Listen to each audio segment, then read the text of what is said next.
السلام علیکم ورحمۃ اللہ وبرکاتہ۔ بہت ساری باتوں کا ہمیں علم ہوتا ہے لیکن ہمیں یاد نہیں ہوتی، اس لیے رہ جاتی ہیں۔ میں ایک مثال دیتا ہوں۔ آپ کو یہ پتہ ہے کہ فلاں آدمی نے گھر بنایا ہے۔ اب اگر کوئی آدمی آپ سے پوچھ لے کہ آپ کو پتہ ہے فلاں آدمی نے گھر بنایا ہے، تو آپ کہیں گے ہاں مجھے پتہ ہے۔ اور اگر کوئی آدمی آپ سے یہ پوچھے کسی ایسے وقت میں جب آپ کو وہ یاد نہیں تھا کہ آپ وہاں سے ہمارے گھر کے قریب سے آپ گزر گئے، آپ ہمارے پاس ہی نہیں آئے، تو آپ یہ کہیں گے کہ ہاں مجھے یاد نہیں رہا۔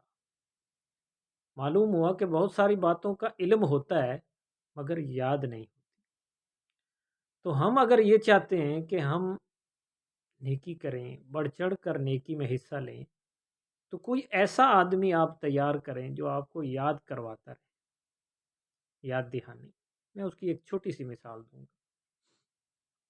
ہمیں پتہ ہے کہ جب ہم مسجد میں داخل ہوں تو اعتکاف کی نیت کر لی جائے تو اعتکاف کا ثواب ملتا ہے جب تک آدمی مسجد میں بیٹھا رہے، لیکن اکثر بھول جاتے ہیں۔ اب ایسا ہوا کہ ایک مسجد والوں نے دروازے پر لگا دیا ایک کاغذ جس پر لکھا ہوا تھا کہ میں جب تک مسجد میں ہوں میں اعتکاف کی نیت کرتا ہوں۔ اب جیسے ہی کوئی آدمی مسجد کے دروازے پہ آتا ہے اور اس کی نظر پڑتی ہے اس کاغذ پر، تو فوراً اسے یاد آ جاتا ہے اور وہ نیت کر لیتا ہے۔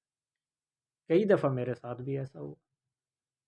تو ہم کیوں نہ ایسی ترتیب بنائیں جس سے ہمیں یاد رہے کہ ہم نے یہ کام کرنا ہے یہ نہیں کرنا۔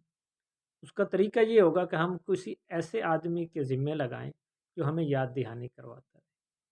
ہم ایک دوسرے کو یاد دہانی کرواتے ہیں، ہمیں بھی کوئی کروائے، اور ہمارے جو بھائی دین سے دور ہیں ان کو بھی بہت ساری باتوں کا علم ہے مگر ان کو یاد نہیں ہے، تو ہم پیار و محبت سے ان کو یاد دہانی کرواتے رہیں گے تو انشاءاللہ